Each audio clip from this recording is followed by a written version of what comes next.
Welcome back. Welcome back. You made Dom K in here, of course. The Dom K Show on Fire TV. You can check us out all the time on fire-tv.com. A lot of things to dive into. The Attorney General has spoken on the Trump case. Mr. Smith is a veteran career prosecutor. He has assembled a group of experienced and talented prosecutors and agents who share his commitment to integrity and the rule of law. Any questions about this matter will have to be answered by their filings in court. Experts in extremism had feared there would be unrest in Miami this week. Some people are saying it's because the Justice Department has been so assertive in prosecuting rioters on January 6th that we have not seen a repeat of that violence. Do you agree with that assessment? All I can say is we live in a democracy. These kind of matters are adjudicated through the judicial system. The Justice Department will be vigilant to ensure that there are no threats of violence or actual violence. Here, Thomas. Can you give the American public a very clear sense of what exactly your role was in the indictment process, just so people can understand what that role is? And then secondarily, given the historic and extraordinary nature of the case, explain to people, if you would, why this was the best and most appropriate step that was taken and why there were no other alternatives. I'm trying to remember the first question. Exactly, your role. Yes, so my role is completely consistent with the regulations that set forth the responsibilities to the Attorney General under the special counsel regulations, and I followed those regulations. With respect to the second question, this again is asking for particulars, and I'm not going to be able to comment. All of the comments on this will have to come in filings in court. That's all we have time for. Thank you. The facts in this Trump case are devastating. This is a federal case. And as I said, the feds, they usually don't lose. Speaking of losing, Chris Christie calls Trump a 3-time loser. And another Miami resident has gotten in the race for president. The mayor of Miami, we're going to talk about that, joining the bid to try to become the Republican nominee. Sad news on I-95 North in Pennsylvania. There was a collapse, and it's going to take months to repair. What we have is an issue on both the south and north side of I-95, and I-95, one of the biggest interstates in the country, one of the busiest. Still investigating exactly what happened there. We're going to talk about that.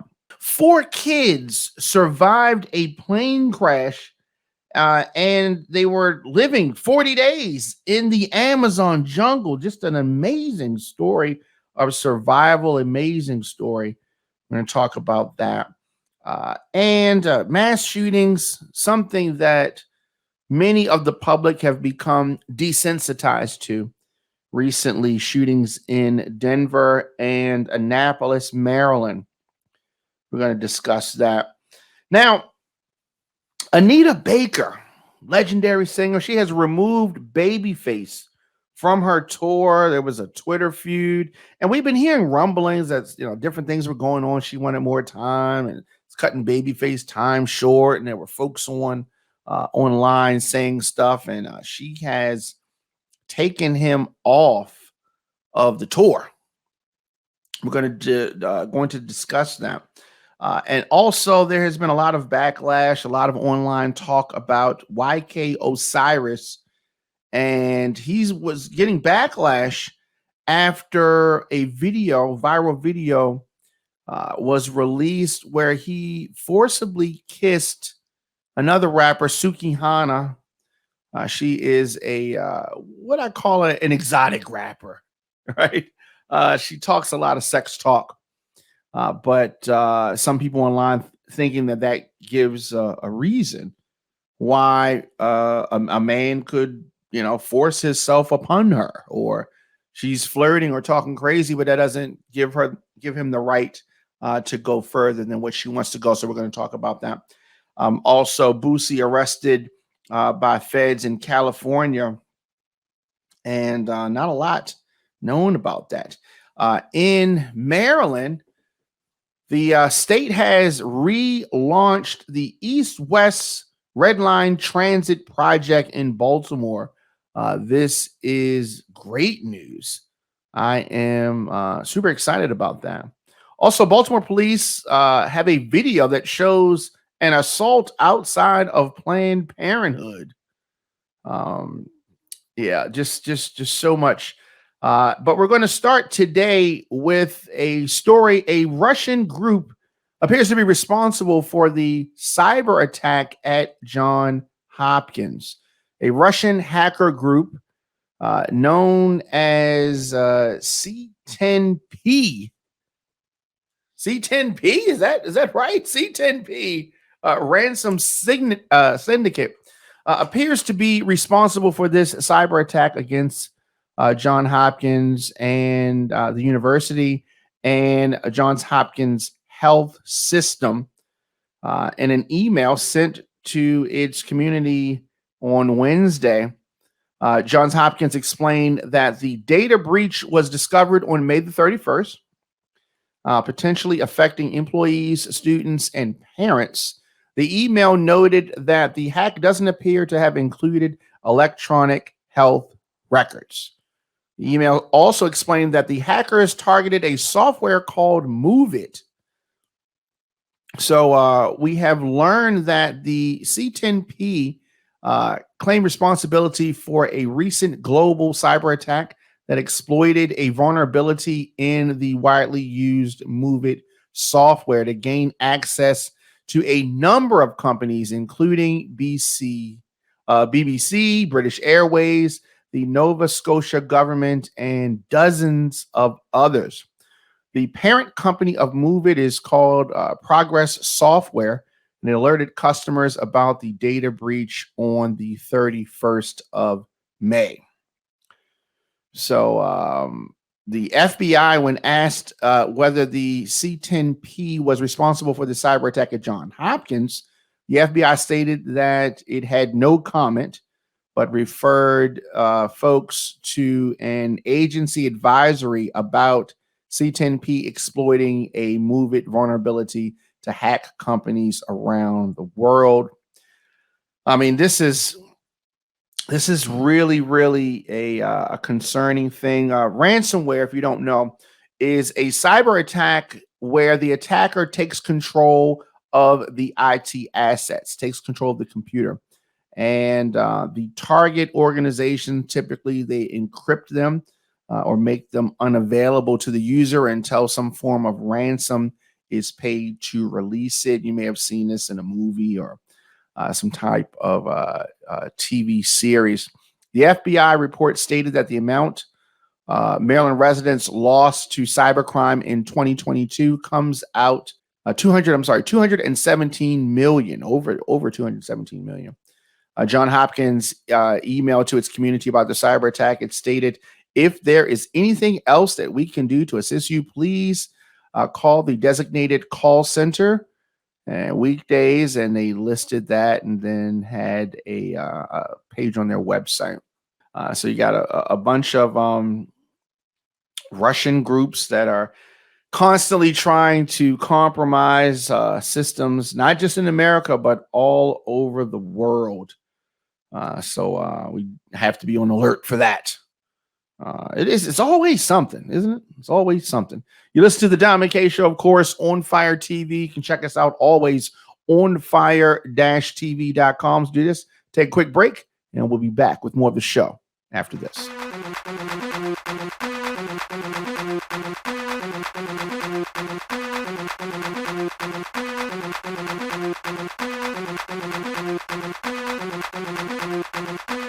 Welcome back. Welcome back. Your man Don McKay in here, of course, the Don McKay Show on Fire TV. Check us out online on ONFIRE-TV.com. Attorney General Merrick Garland earlier this week Garland defended the Justice Department's classified documents investigation into former President Trump, who has been calling Jack Smith, the special counsel who is in charge of the probe, a lunatic. Just calling him a thug, all kind of crazy names. In his first public comments since Trump was indicted last week, Garland said that he would not answer specific questions about the investigation. Of course, he can't. He's got to maintain the faith and the integrity of the probe. And he said that he would let the indictment and future court filings speak for the Justice Department. Of course, Mr. Smith is a veteran career prosecutor. He has assembled a group of talented prosecutors and agents who share his commitment to integrity and the rule of law, Garland said at an event the Justice Department had, and they were focusing on reducing violent crime at this event. Any questions about this matter will have to be answered by their court filings, he said. Trump faces 31 counts of willful retention of national defense information, along with 3 counts of withholding or concealing documents in a federal investigation, false statements, and conspiracy to obstruct justice. Each willful retention count represents different classified documents that the former president allegedly withheld. 21 that were discovered when the FBI searched his Florida home and private club back in August of 2022, and 10 that were turned over to the FBI in a sealed envelope 2 months earlier. Of course, the former president, has pleaded not guilty. This was in Miami earlier this week. So the facts against Trump are devastating. Garland appointed Smith in November to handle the day-to-day operations of the investigation, 3 days after Trump formally announced his 2024 run. Now, a special counsel is intended to give an investigation a degree of independence from the main operations of the Justice Department. And of course, you can see why this would be necessary, considering that Biden is running, Trump is running. Even if Biden wasn't running, Trump would still be complaining that this is some kind of a witch hunt. He does not want to be held accountable for anything. Garland did not mention Trump in his brief responses to questions from reporters, said that the Justice Department would be monitoring any threats that emerge as a result of the investigation and the indictment. I have had a chance to read the full indictment, and it is damaging. The facts are damaging. Earlier this week, we found out that Trump rejected lawyers' efforts to avoid classified documents indictment. Donald Trump is, ironically, his own worst enemy.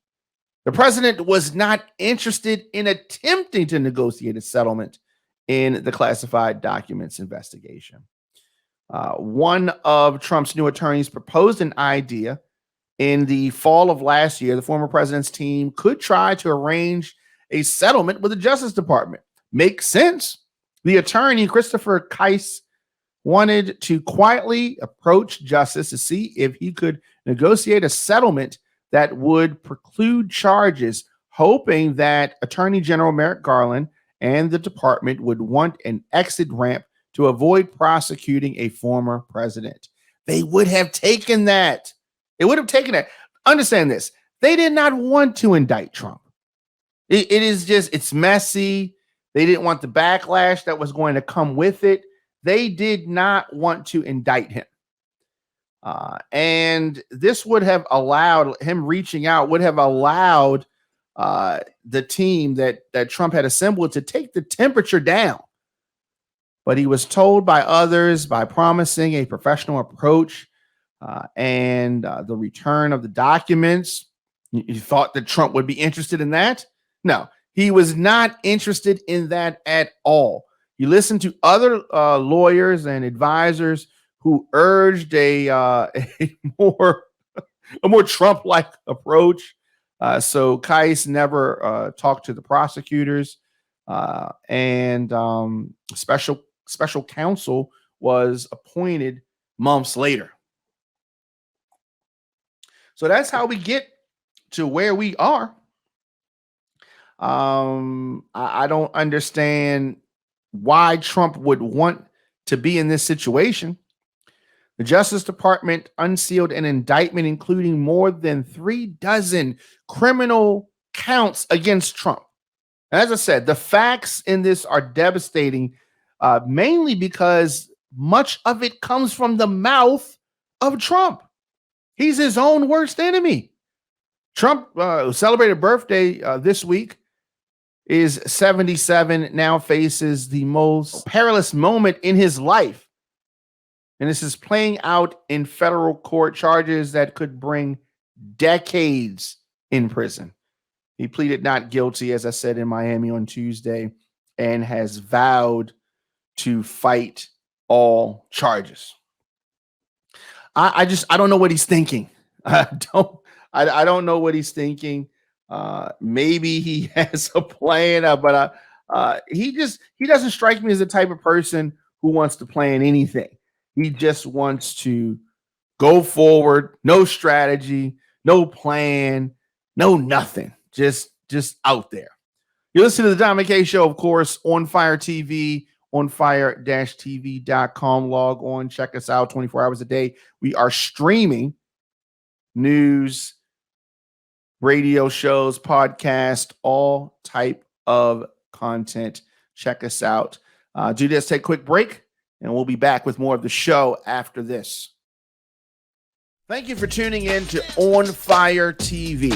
We are a 24-hour independent news and entertainment channel. We produce original movies, documentaries, reality-based shows, and podcasts. On Fire TV is made possible because of viewer and listener support. Go to OnFire-TV.com to become an On Fire Plus member. Your dollars and your support have kept us going, and we are just getting started.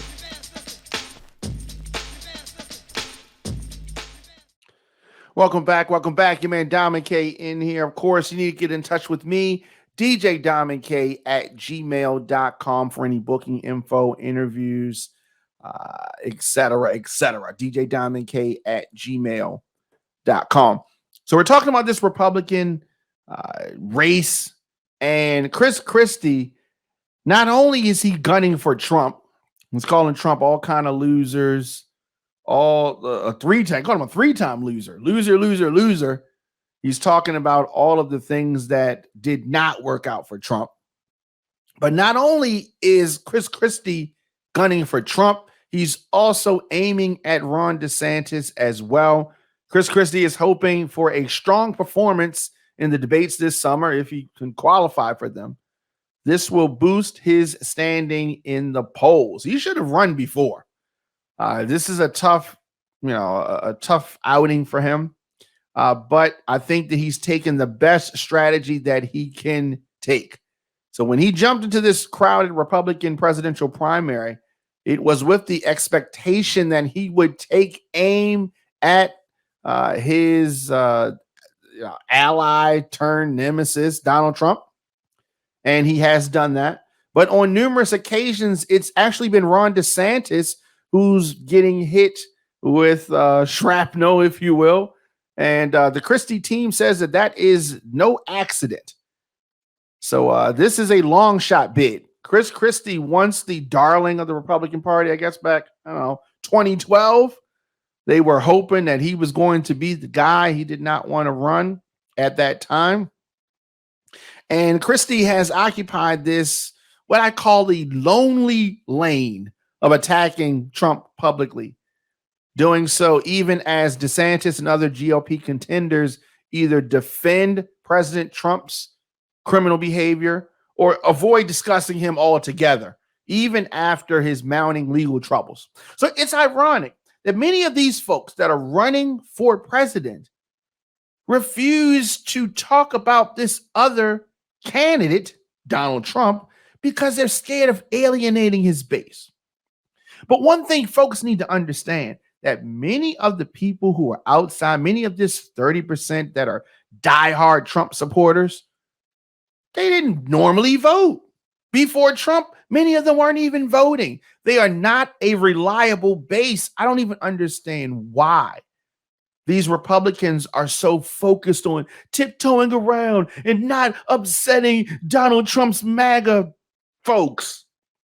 Many of them are not going to vote for anybody but Trump. And if Trump's not in the race, they're not going to vote at all. Many of them are like that. So these Republicans would be better served just running a race and talking about the shortcomings of the top dog, if you will, makes sense.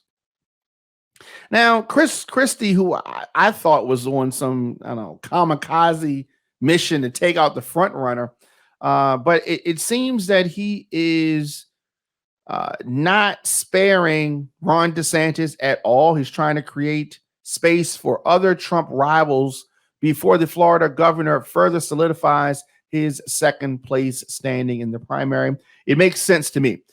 They have to accept that Trump is the number one, right? But they don't have to accept that DeSantis is number two. And going at him, he is very vulnerable. He is not, I don't think he's ready for prime time talking about Ron DeSantis.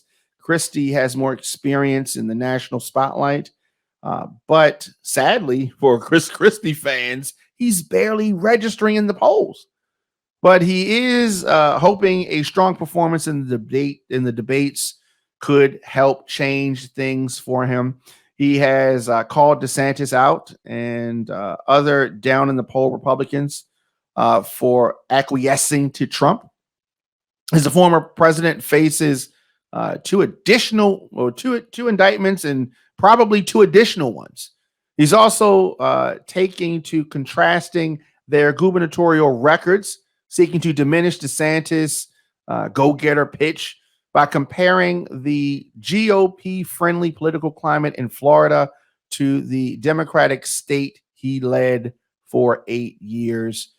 Christie was in a town hall, and if you remember, Christie endorsed Trump after dropping out of the presidential race in 2016, sought to appeal to attendees at that town hall who have heard candidates at turns defend Trump, attack Joe Biden and the Justice Department. You're running against Trump. Okay, you can't defend him. If you supported what he was doing, you wouldn't be running. So they're disingenuous, these Republicans, and I think that Christie is taking the best approach, the one that makes the most sense to me.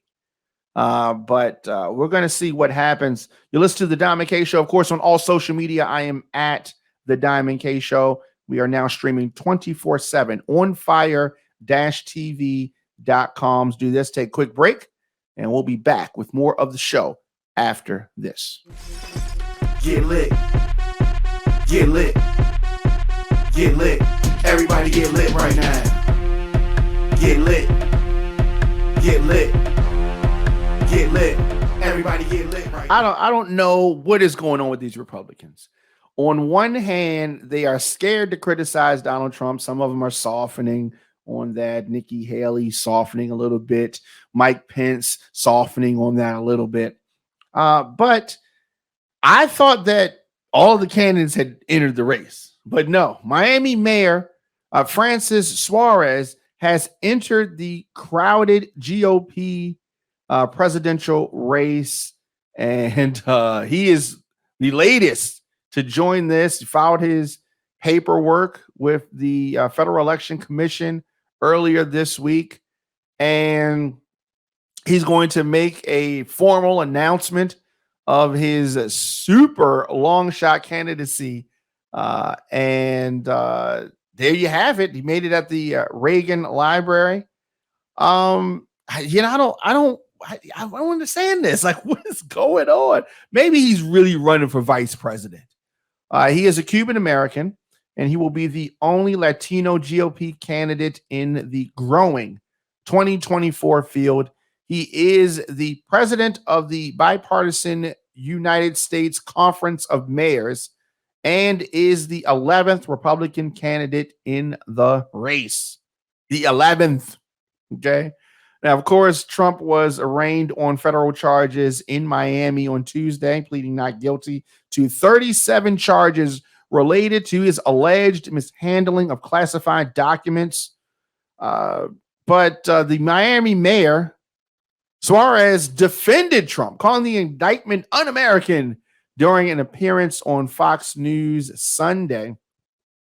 He told Face the Nation that his candidacy would help Republicans expand their appeal to Latino voters. Oh, he's definitely running for vice president. He says that he thinks that he can grow the tent, not for an election, but for a generation. No, he's saying all the right stuff. He's going to be able to potentially get some Latinos to support him. Suarez is the second Republican candidate from the field of Florida, in addition to Ron DeSantis. And you also obviously have Donald Trump. It is, I don't know. It's going to be interesting. A lot of these folks, and I think that Suarez is going to be attacking Ron DeSantis. Now, unlike many Republicans running for president, Suarez believes climate change must be addressed. So that is something that he is different about.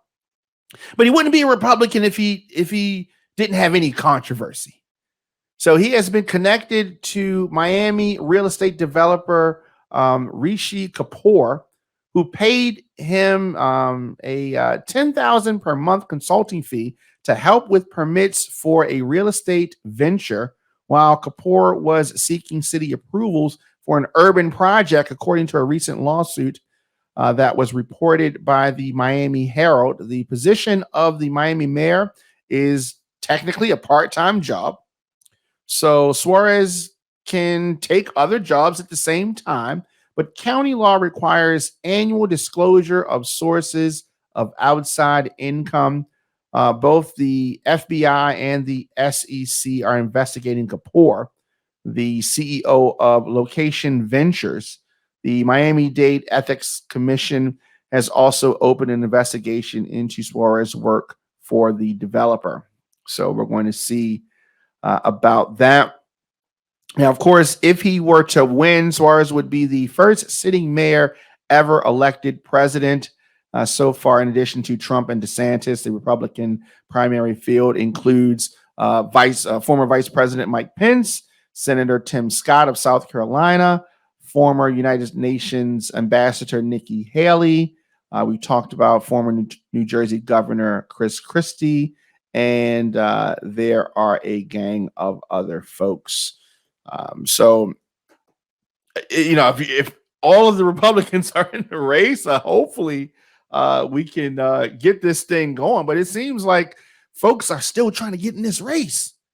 I don't know what is up with them.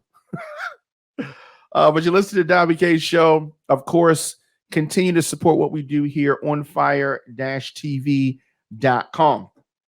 So before we go to break, I just need to talk about this. ONFIRE-TV is a 24/7 digital platform for news, for opinion, for conversation, but we cannot do this without your help. We need your support. The On Fire Plus fan club is a great way to do that. You can become a member, get exclusive content.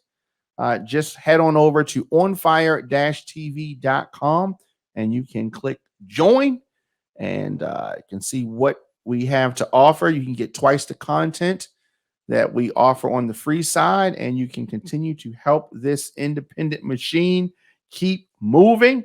You can join me here on the Don McKay Show weekdays, 6 p.m. on ONFIRE-TV.com or anywhere you get your podcasts. Just search the Don McKay Show. All right, with that being said, let's do this, take a quick break, and we'll be back with more of the show after this.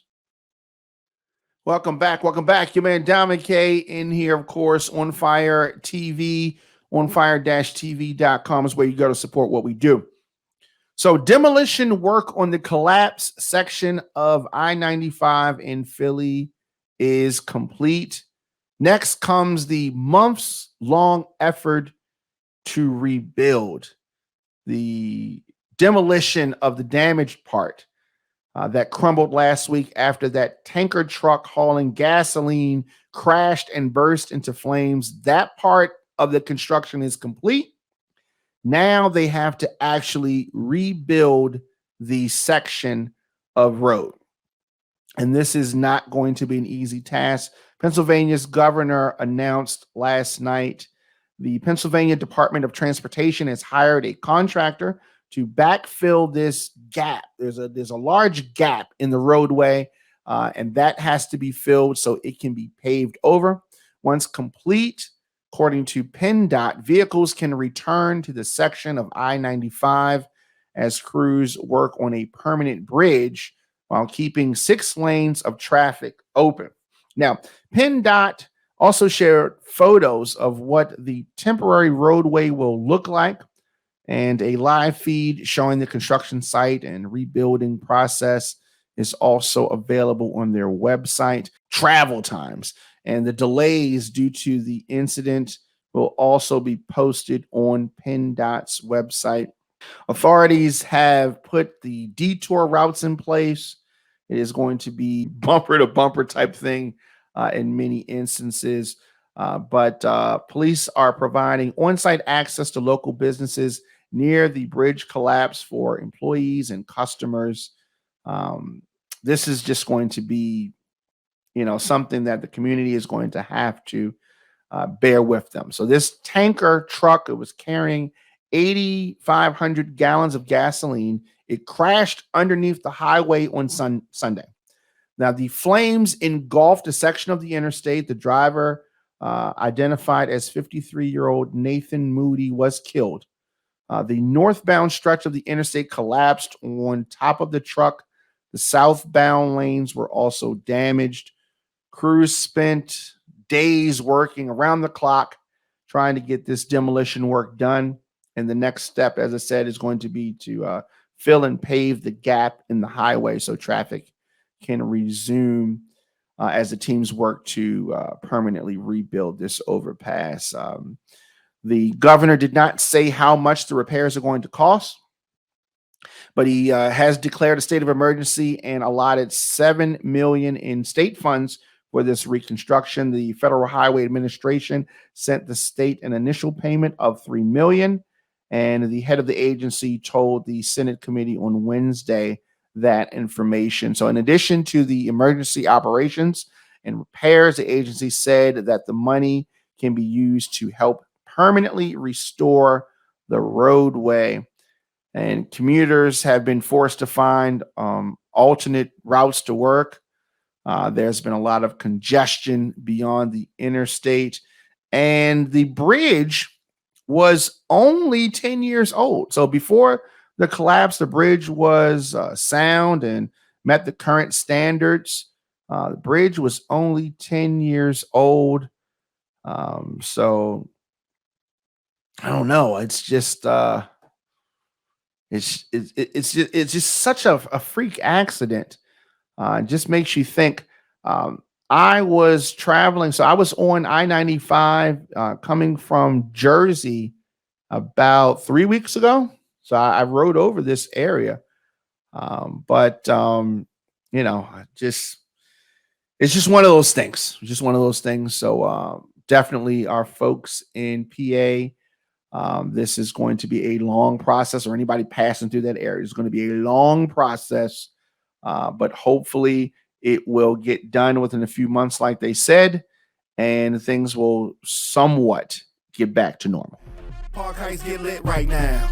EA get lit right now. Sandtown get lit right now. RNG get lit right now. White Lock get lit right now. Down the Hill get lit right now. North of P get lit right now.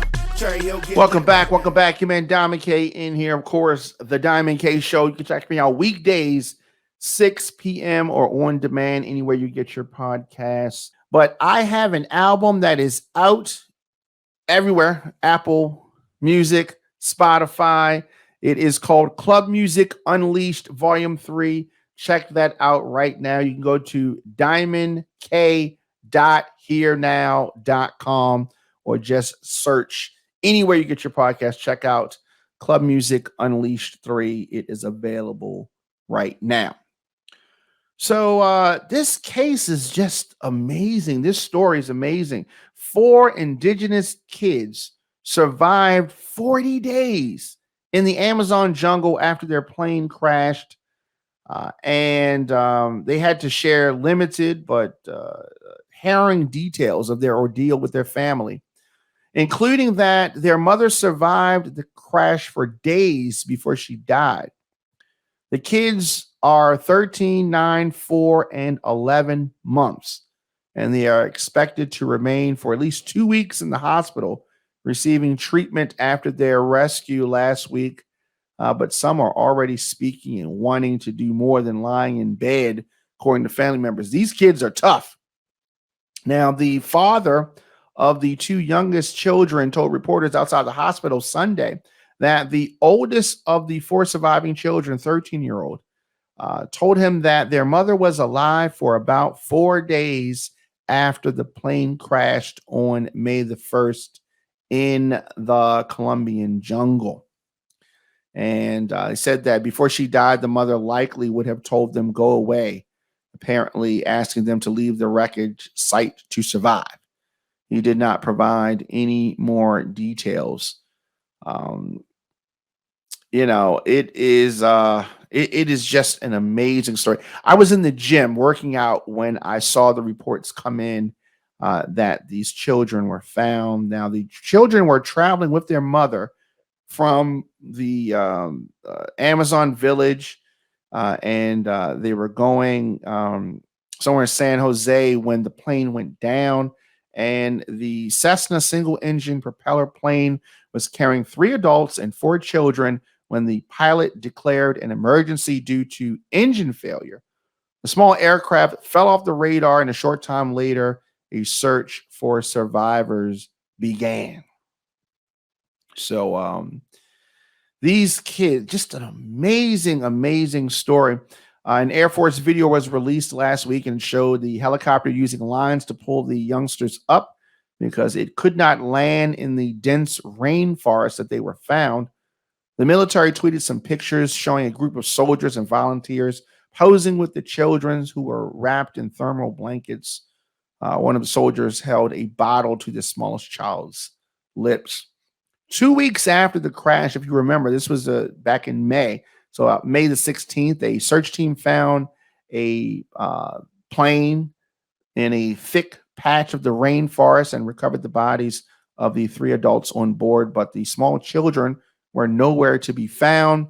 The Colombian army sent about 150 soldiers with dogs into the area. The mist and thick foliage greatly limited visibility. Dozens of volunteers from indigenous tribes also joined the search, but there was no one.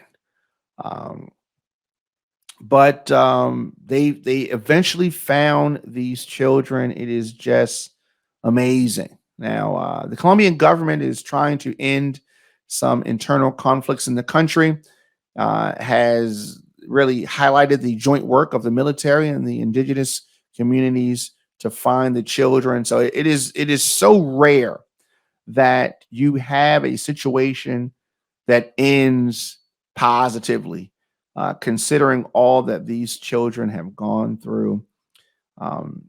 It is just a blessing, and I don't get super religious, but it is truly a blessing that these kids made it. Definitely, our hearts go out to them. You listen to the Diamond K Show on ONFIRE-TV.com. Do this. Take a quick break, and we'll be back with more of the show after this. Welcome back. Welcome back. Your man Diamond K in here. We've talked about mass shootings. Many, many more stories than I would have liked to have shared about mass shootings. Here in Maryland, in Annapolis, mass shooting. The suspect had previous contacts with the law. Charles Smith, charged in a shooting that killed 3 and injured 3 others. This suspect, I don't understand. I don't understand why we have to react like this. Conflict resolution, uh, a just a skill set that we really need to work on in America. So, according to court records, Charles Robert Smith, 43 years old, was charged in 2012 with felony aggravated assault in connection with a stabbing of an off-duty sheriff deputy during a dispute in Columbus County, Georgia. He was found not guilty 2 years after his arrest. Now, during Smith's first court appearance earlier this week, the defense attorney said that Smith is unemployed and has PTSD after having served in the U.S. military, which included a tour of Afghanistan. So he said that Smith is on 5 different medications, which he has not taken for several days. So you can already see a strategy develop. So the U.S. Army media relations official said that Smith served in the Army for over 5 years and he had no deployments at all. So that is so he says that Charles Robert Smith served as an imagery analysis in the regular Army from February 2008 to June 2013. He had no deployments and held the rank of specialist at the end of service. So there goes that excuse. Now, under Maryland's red flag laws, courts may issue extreme risk protective orders that prohibit people found to be dangerous to themselves or others from purchasing or possessing firearms or ammunition.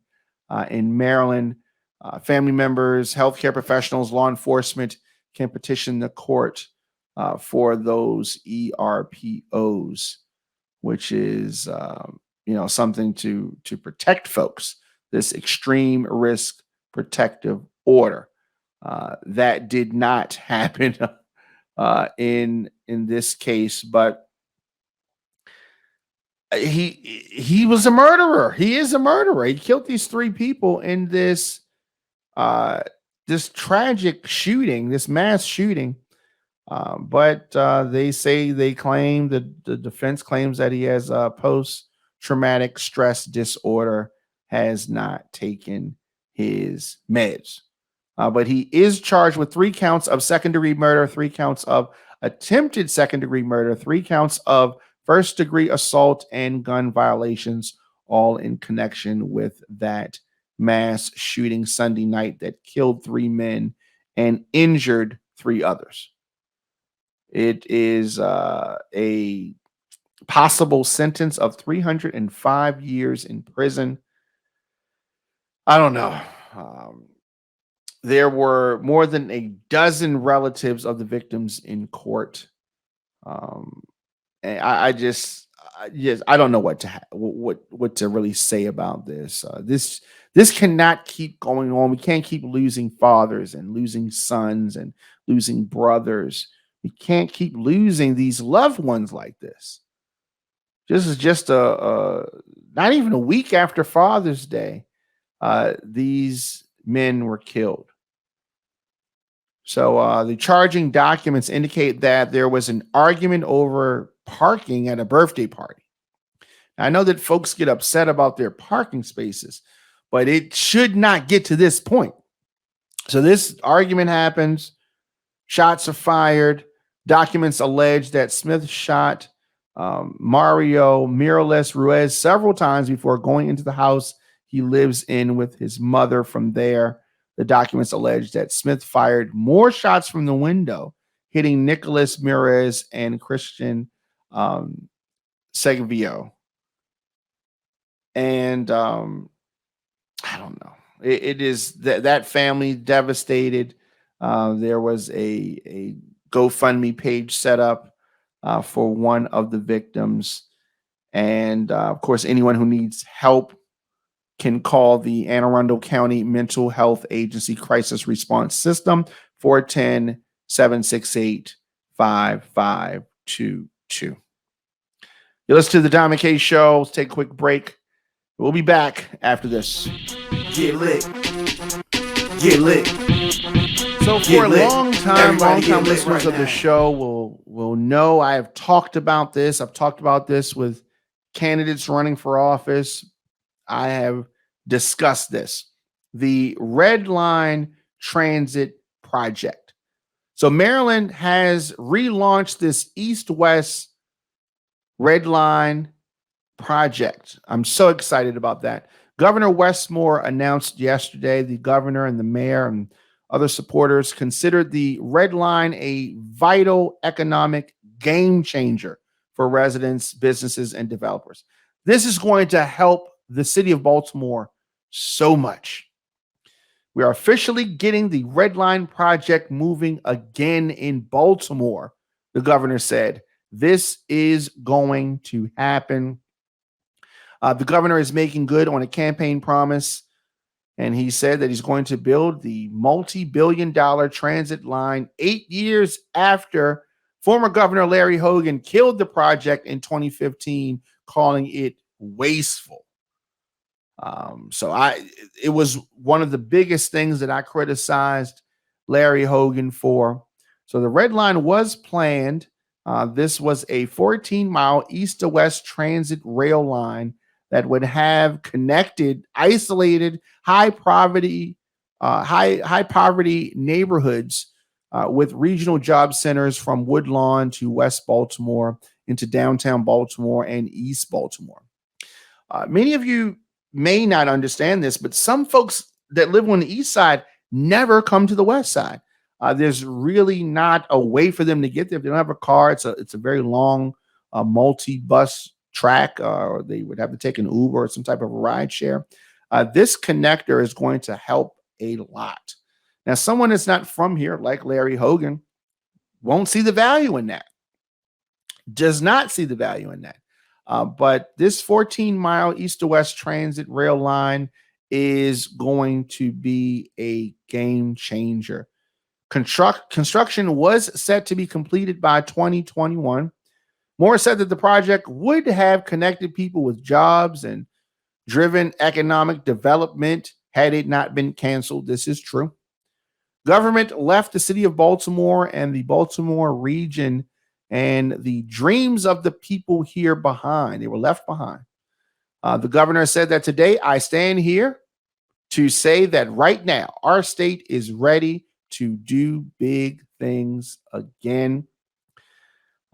This is about transportation equity, economic justice, and freedom, Lieutenant Governor Miller said.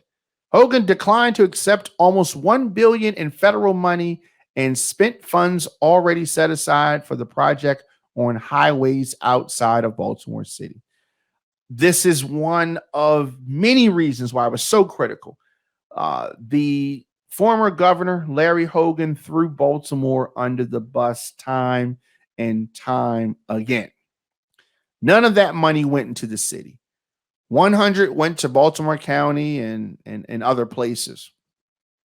That decision to end the Red Line after all that time, work, and money, it was not just about a transit line. That decision was about who would reap the benefits of transportation, the benefits of the investment. Those folks were left behind. And Governor Moore said that the state will look at plans to extend the Red Line to job centers in eastern Baltimore County. So he's talking about sending it even further. The governor said that the Red Line project will get residents from where they live to where opportunity lies. So very excited to hear that. So let's talk about some of these timelines. What are the timelines for the Red Line? Of course, times have changed since the project's cancellation. Parts of the project will have to be reimagined. Some routes that it was going to take, they're not going to go. So it's going to be structured a little bit different. State plans to identify the route and the alignments for public feedback in the spring, and the state will also plan on holding public hearings to get feedback on whether the red line should be light rail or a rapid bus system or combination of mass transit options. And there are a lot of prospects. There are a lot of opportunities there. So by the summer, the state plans to get some public feedback and refine the alternatives and complete a study of the project's costs, the benefits, the impact. And in the fall, there's going to be that public feedback and define of preferences on the trade-offs. By winter, the state will seek to advance into the federal and environmental funding process. The state has to upgrade its environmental impact study on the project in order to apply for federal funds. They need to know how much is this going to cost? What's it going to look like? Now, what remains unclear is how much it's going to cost. Now, the 2015 numbers were the 2015 numbers, but in today's dollars, they need to know that cost and when construction would begin. That's another thing that we need to know. But I'm so glad that folks are ready to reinvest in Baltimore. Much, much needed. You listen to the Diamond K Show on Fire TV. Of course, visit us online, ONFIRE-TV.com. My name is Diamond K, and we're going to take a quick break, and we'll be back with more of the show after this. Get lit. Get lit. Get lit. Everybody get lit right now. Westport get lit right now. Green Mountain get lit right Welcome now. back. Welcome back. Your man Diamond K in here, of course. The Diamond K Show on Fire TV. Visit us online at onfire-tv.com. So, 65-year-old R&B legend Anita Baker is currently in the middle of her songstress tour. And this, of course, is in honor of the 40th anniversary of her solo debut. So when she announced that Babyface, 64 years old, a fellow R&B icon who is best known by his stage name Babyface, would be joining as the opening act, I mean, all the elders, all the old school folks were excited. They rejoiced. Anita Baker has been talking about hanging it up, but folks just won't let her stop because she's so beloved. They did not have any lack of folks who wanted to see these legends perform. But after a show's cancellation that enraged someone's social media, you know, when folks are mad, they go to social media. There was a month-long Twitter feud between Anita Baker's fans and Babyface's fans. So Anita Baker announced earlier this week that Babyface will no longer be opening for her as she completes the final 9 stops of her tour. Tour is going to end in December. So what's causing all this drama? What is it? How did we get here? Now, I have seen a lot of younger acts have these kind of problems. I mean, it's a little juvenile if you really think about it. I mean, the live experience and, stuff happens. But I mean, how did things get out of hand so fast? These artists in their 60s, they have the same fans for the most part. They're the same age, pretty much. But how could Twitter cause 2 of the greatest R&B talents to feud with each other to the point of a tour cancellation? Talk about money being left on the table. So it was announced last November that Babyface was going to be on this tour. Everything was cool. Anita Baker gave Babyface his accolades, calling him a legend, which he is. She tweeted the announcement. Babyface tweeted that he was looking forward to sharing the stage with her, and he was excited for the fun-filled evenings of music and love. And he's coming off a divorce, so he definitely was ready to get on the road. Seems like everything was going good. Everything was going fine. I mean, you would hear things here and there. The fourth stop on their tour was in Newark, New Jersey. Last month, May the 10th. The show was delayed for 2 hours because of technical difficulties. And those technical difficulties led to Babyface opening set getting cut so that Anita Baker could do her full performance as intended. Now, when that happened, I thought that was weird. Why would his show need to be cut? Just make the show longer, right? So there were folks. So understand this now. Babyface. So you're there, and many times when you go see artists, you may like one, but you don't like the other, or vice versa. Sometimes you like both. But if you go there to see Babyface, and then Anita Baker cuts Babyface performance so she can perform longer because there's some kind of technical difficulties. Now, understand this. These technical difficulties delayed the show for 2 hours. So those Babyface fans waited 2 hours to see Babyface. And then when they finish waiting, you say, you know what? Babyface ain't performing. So yes, I can understand that some folks would be upset. Some folks were absolutely dismayed. And this anger swept across the audience as someone from the venue broke the news to them. Now, Babyface released a statement apologizing for his absence, in which he explained that he was asked not to perform in order to give Miss Baker her space and time to perform her show in its entirety. Fans online got incensed as well. So I don't know.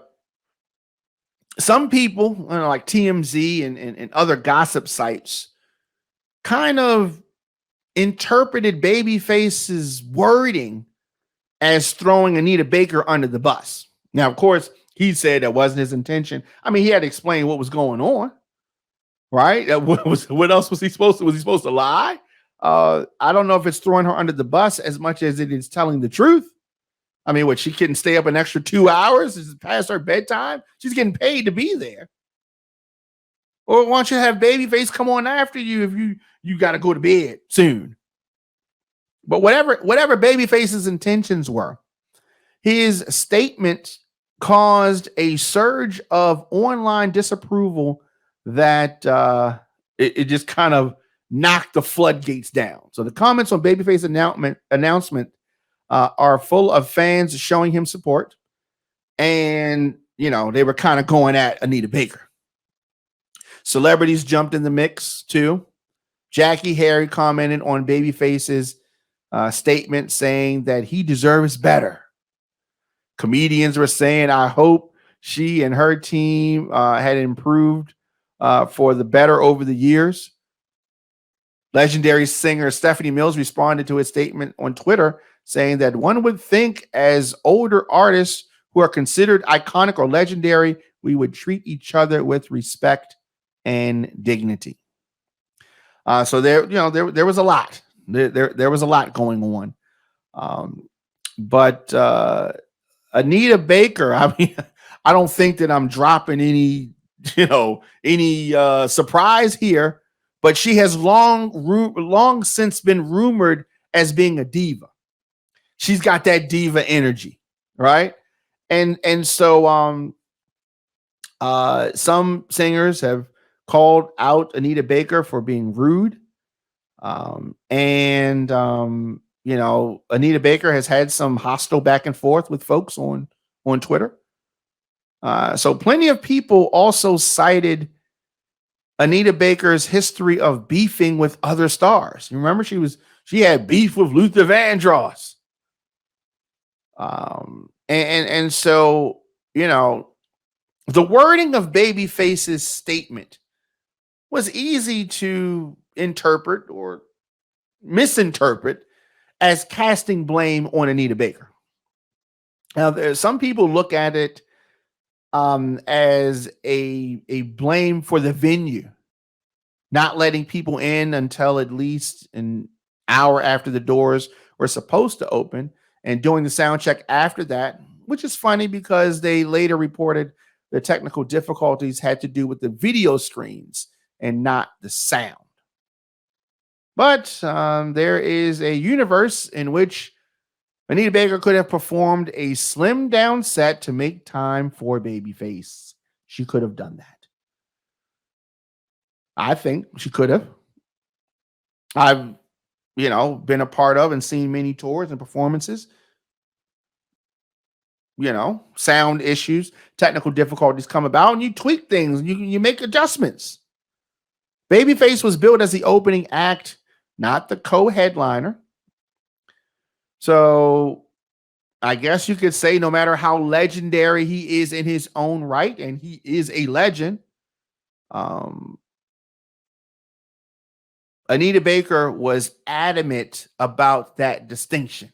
She's like, look, he's my opening act. That's like she's trying to sun him, right? She's 65, he's 64. Is Anita Baker a bigger star than Babyface? No, I don't think so.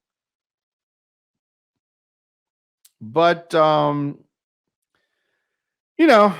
people take exception to calling a woman difficult for making tough choices in a less than suitable circumstance is I don't know. It's kind of old school. It may be frowned upon, but that was one show a month ago, right? What were the other shows like in between then and now? And how did things get so bad? Well, of course, you may not be surprised to know this, but there was probably tension there. But things went on pretty good. The tour stopped in New York on May the 12th. Both Babyface and Anita Baker performed that night. They even shared a moment on stage that they both wrote fondly about on social media.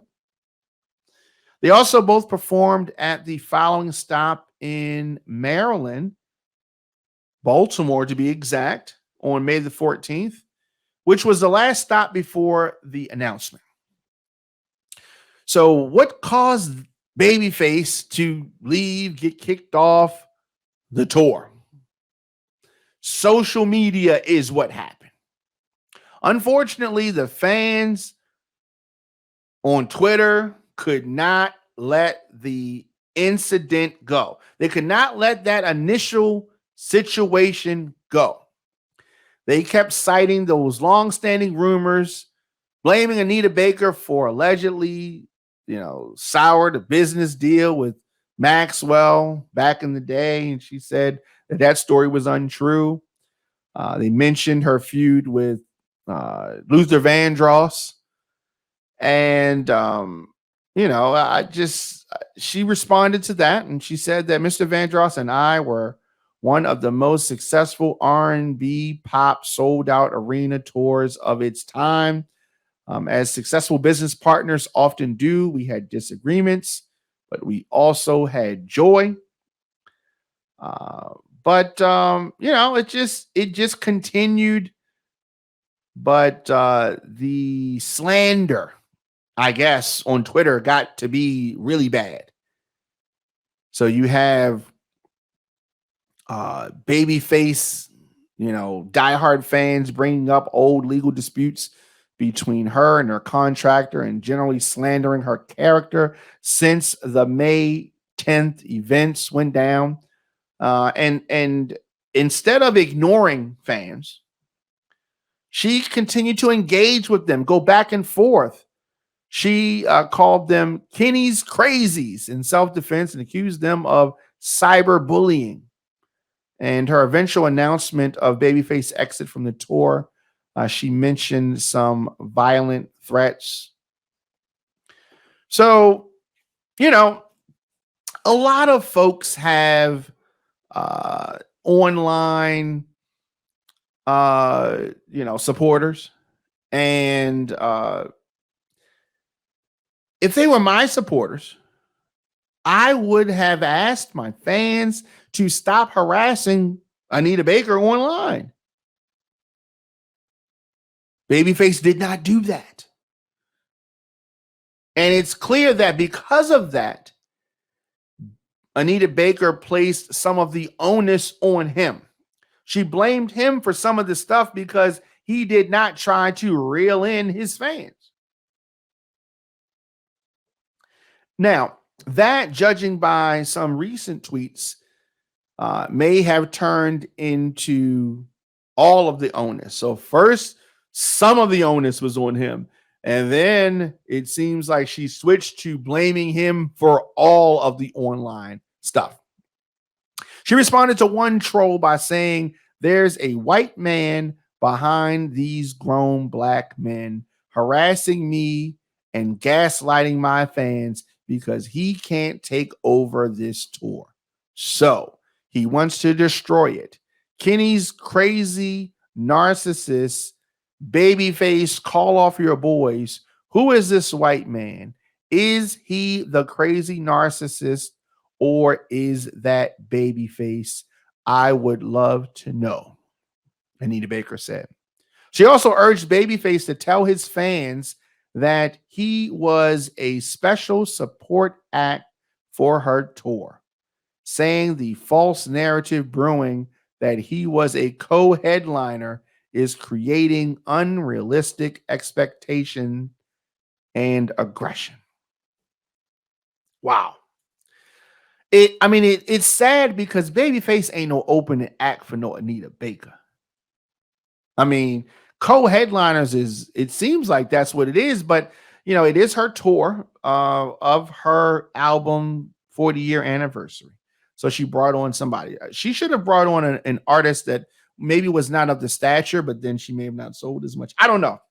Maybe she could have done smaller venues. But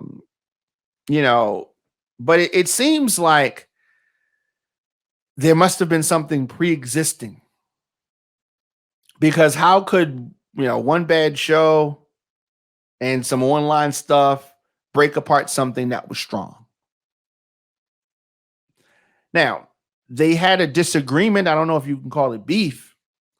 There was a lawsuit in 2006. It was reported that Babyface filed a breach of contract suit against Anita Baker, claiming that she owed over $250,000 for undelivered producer royalties from a collaboration of theirs, and for, get this, canceled concert dates. So a Baker cleared the air, stating that it was Babyface reps who initiated the lawsuit, and explaining that she won and they put it behind them years ago with no hard feelings. So it's really interesting after this, considering what they've been through, that they decided to tour together, given the fact that they were once in a lawsuit and it didn't work out yet again.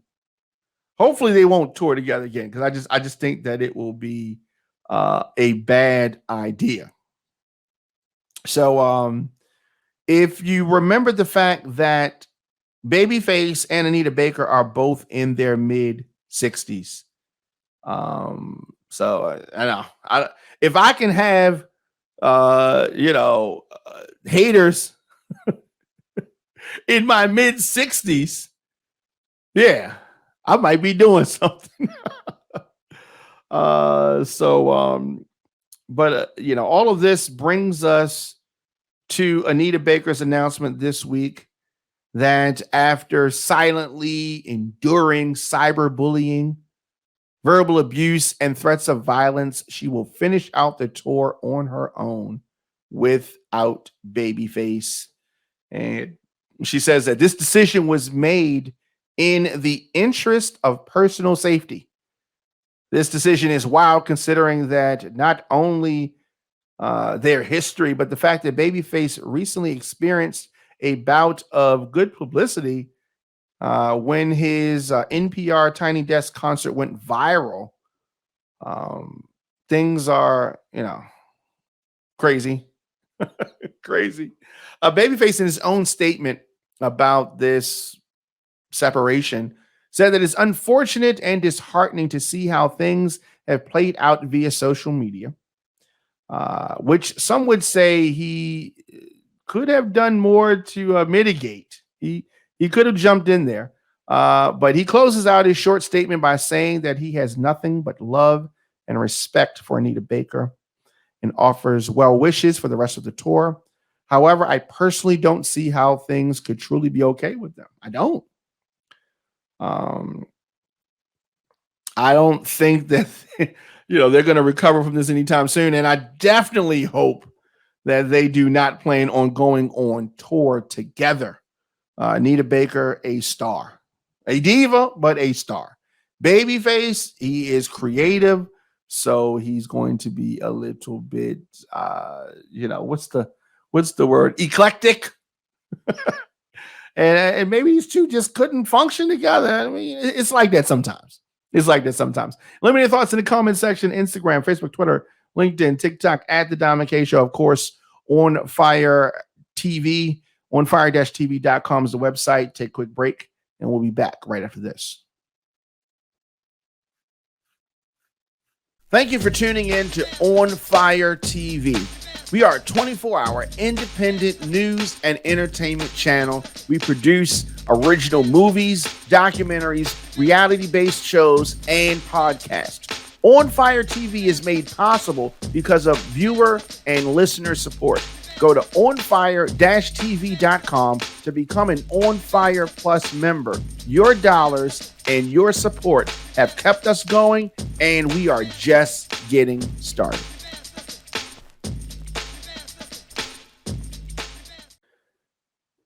Welcome back. Your man Diamond K in here. I'm not looking forward to this case.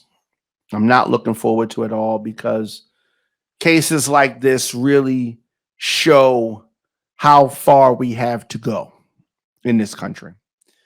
Daniel Penny has been indicted for manslaughter in the Jordan Neely murder case. What I said I don't like about it, obviously, I don't like the fact that this man lost his life. Earlier this week, a grand jury in New York City indicted 24-year-old Daniel Penny, who Republicans and conservatives are propping up as some kind of hero, for the chokehold killing of a Michael Jackson impersonator, Jordan Neely, 30 years old, on the F train headed for Manhattan last month. Now, initially, Penny was released from police custody on the same day of this deadly incident. Now, they had a 10-day investigation. Alvin Bragg, the Manhattan district attorney, who many of you know for him indicting Trump, he decided to move forward with a felony complaint. The DA will likely make the official announcement regarding Penny's indictment for second-degree manslaughter on tomorrow. So when news broke, Mayor Eric Adams released a statement. He said that, "I appreciate DA Bragg conducting a thorough investigation into the death of Jordan Neely." Adams said that, "Like I said when the DA first brought charges, I have the utmost faith in the judicial process. And now that the grand jury has indicted Daniel Penny, a trial and justice can move forward." We will see. This is going to be one of those cases.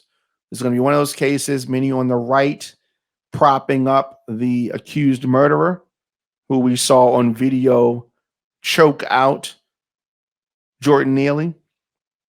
Many on the left standing in solidarity with the family of Jordan Neely. I'm going to keep you posted on this one. Take a quick break, and we'll be back with more of the show after this. Get lit right now. Walbrook get lit right now. EV get lit right now. Woodlawn get lit right now. Shadyside get lit right now. Welcome back, you man, Diamond K. Before we get out of here, there has been a lot of back and forth about this story. Many of you may have seen a video of rapper YK Osiris forcibly kissing the exotic rapper, the very sexual rapper, Suki Hana. And you know, there has been so much. Some people saying because she's a rapper that talks about sex, that she's supposed to expect that people are going to come at her like this. And she's an entertainer, right? She's an entertainer. And even if she was an exotic dancer, you're not just supposed to just grab her up and just do whatever you want because she says sexy stuff. Now, she may flirt, she may talk crazy out her mouth, but I don't think that it gives a green light to folks to just for us guys to just do whatever we want, right? You definitely got to be able to read the room. How many times, ladies, have you been at a club, been at a bar, you're dancing, dance with a guy for 1 or 2 songs, then the song's over, you leave the floor and he's following you around or thinks that you owe him something because you know you danced with him a couple of times, right? He may get a little handsy with you, or he buys you a drink and then he automatically thinks you're supposed to go home with him. Well, you sending me mixed signals. Like, we got to read the room better, fellas. Now, ladies are not without blame, right? We all play a part in this. Men, we got our part. Ladies, you have your part. And I think with regards to Suki Hana, she talks crazy, but I think sometimes you write a check that you wasn't ready to cash. Like many times you see rappers who talk that gangster talk and then they get out in the streets and somebody check them and they don't respond the way that they said that they do on records. And I think that Suki Hana is like that in this regard. So let's do this. Take a look at the video at the center of the controversy. You know what? Let's do this. Let's look at this video and then come back and talk about it. Oh my! Oh, she already.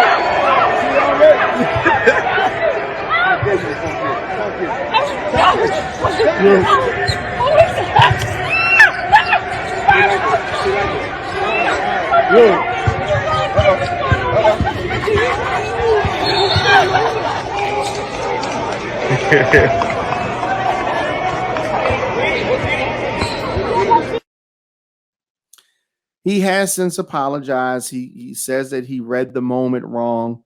Naturally, Suki Hana's mother is upset, and I'm sure that her family's upset. There's been a lot of back and forth about this on social media. She seems to have taken a break from Twitter because of all of the talk. And, you know, some are siding with the rapper. Some are bringing up different things that Suki Hana has done and saying that she's a predator and somehow she's now trying to be the victim. Let's take a look at this live performance where she does some things that some folks are pointing at.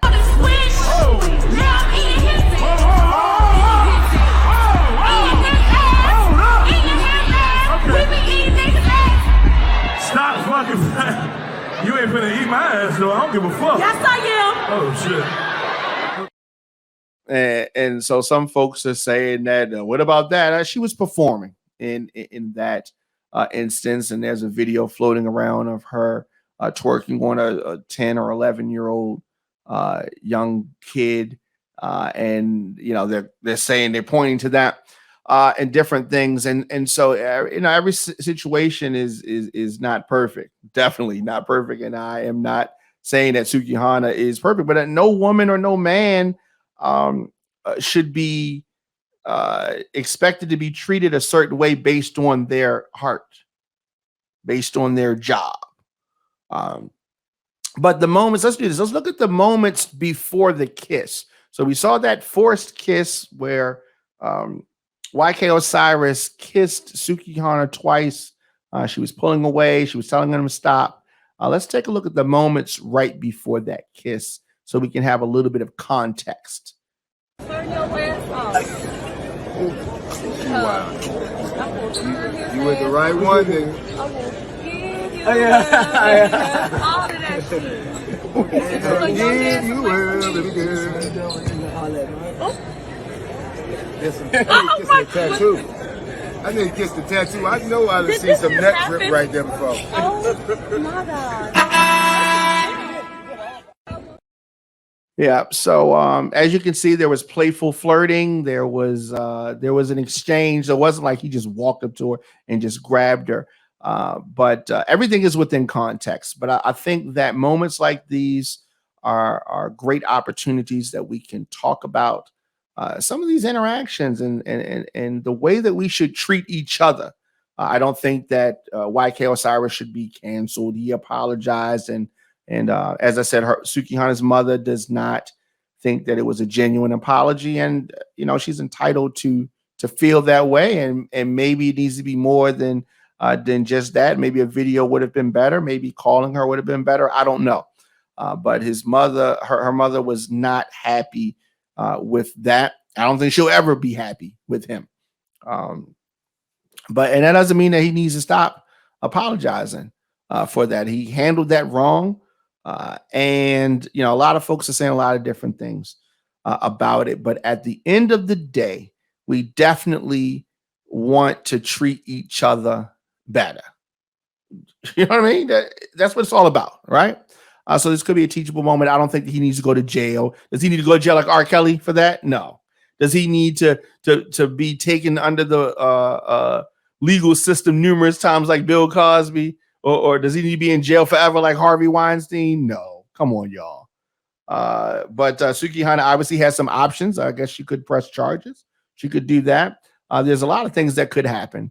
But at the end of the day, I hope that this is a teachable moment for men, for women, for all of us. Let me know your thoughts in the comment section. Of course, Instagram, Facebook, Twitter, LinkedIn, TikTok at The Diamond K Show. Of course, ONFIRE-TV.com is where you go to support what we do here. We are an independent news and entertainment outlet, 24/7 conversation, opinion, discussion. But we can't do this without your help. Okay.